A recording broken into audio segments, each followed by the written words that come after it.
விஜய்க்கு வேலுநாச்சியாரோட வரலாறு தெரியுமா, புகைப்படத்தை போட்டிருக்காரு அப்படின்றீங்கள.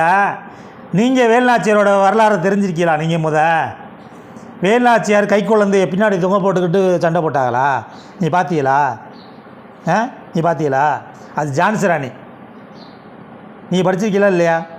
குழந்தைய பின்னாடி போட்டுக்கிட்டு இருந்தது குழந்தை வேலுநாச்சியார் இருந்து உண்மை. பின்னாடி கோர்த்து போட்டுக்கிட்டு அங்கே இருந்தாங்களா? கணவர் இருந்து 8 வருஷம் கழிச்சு தான் அவங்க அந்த சிவகங்கை சண்டை போட்டு மீட்டாங்க.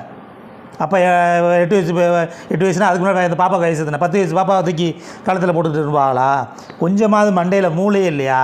அந்த ரசிகர்கள் அதையும் விசில் அடிக்கிறாங்க வருங்க, அதையும் விசில் அடிக்க என்னன்னே தெரியாமல் நைட்டு ஃபுல்லாக குடித்து பகலில் எதையாவது பேசிட்டு போயிடுறது. நாங்கள் இருக்கும்போதே இவர் எதாவது பேசுவார், நாங்கள் ஏதாச்சும் ஒன்றா இவ்வளோ பேச மாட்டார். ஆனால் இன்றைக்கி ரொம்ப இந்த சொல்லுவாங்கல்ல, மனநலம் பாதிக்கப்பட்ட பைத்தியம் முத்தின மாதிரி இந்த விஜய் கட்சி ஆரம்பிச்சாப்புல. அதுக்கு முன்னாடி தம்பி தம்பி தம்பி தம்பி என் தம்பி என்னோட கலரில் தான் கொடி வச்சுருக்கான், மஞ்சள் வச்சுருக்கான், சிவப்பு வச்சுருக்கான்னாரு. இன்றைக்கி அவரோட கொள்கையை சொன்னோன்னே இன்றைக்கி தம்பி நம்மகிட்ட இருக்க தம்பியெல்லாம் போயிடுவாங்க போல. அவன் ரொம்ப நம்மளோட தெளிவாக இருக்கான். தம்பி நம்மன்னா நம்மளை மாதிரி முட்டாளாக இருப்பேன்னு நினச்சேன், நான் நம்மளோட கொஞ்சம் அறிவாக இருக்கேன், அப்போ நம்மகிட்ட இருக்க தம்பிகள் அங்கிட்டு போயிடுவாங்கன்னு சொல்லி பதற ஆரம்பிச்சிட்டார். பதறாரு.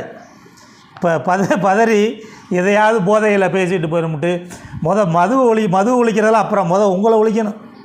உங்களை ஒழிச்சினாவே நீங்கள் உங்களை மாதிரி ஆளுகளை ஒழிச்சாவே மது கடைகள்லாம் ஆரம்பத்தில் குறைச்சிடுவாங்க. இப்போ அண்ணனை மாதிரி குடிச்சு நல்லா பேசுகிறோம், நம்மளும் குடிச்சிட்டு பேசுவோம்னு சொல்லி உங்களை பார்த்து குடிக்க ஆரம்பிச்சிடுவாங்க. அவங்கெல்லாம் தரையில் நடித்து தரையில் வந்துச்சு, நீங்கள் மேடையில் நடித்து எல்லாரோட வாழ்க்கையும் கெடுக்கிறீங்க. இதெல்லாம் பேசி உங்கள்கிட்டலாம் என்னது